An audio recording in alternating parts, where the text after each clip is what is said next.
বাড়ি থেকে এক ভর্তি সবজি কেনার পরও হাজব্যান্ড আবার নিয়ে এসছে সবজি, মানে ধরে আনতে বললে বেঁধে নিয়ে আসে এরকম।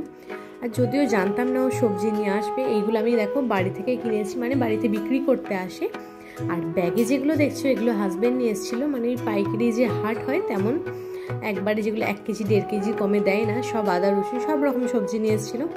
তারপর এসে সার্ভিসিংয়ের জন্য আমাদের কল করা হয়েছিল, তো সেইটাও সার্ভিস করতে এলো কারণ ঠান্ডাটা কম হচ্ছিলো। রান্নাবান্না তেমন কিছু আজকে মানে করার পাইনি, টাইমটা কম হয়ে গেছিলো যেহেতু এসি মেশে এইসব দেখতে দেখতে। তো খেলাম চিকেন বিরিয়ানি আর চিকেন চাপ, যেহেতু আমি মাটন খাই না ওই জন্য আনেনি।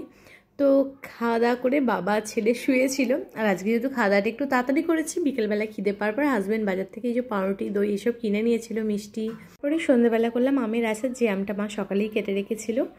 আর বাপি নিয়ে এসেছিলো আমাদের এখানকার একদম নামকরা ল্যাংচা, আর তারপরে গুবলুকেও ল্যাংচা দিয়ে। সবাইকে গুড নাইট, টাটা।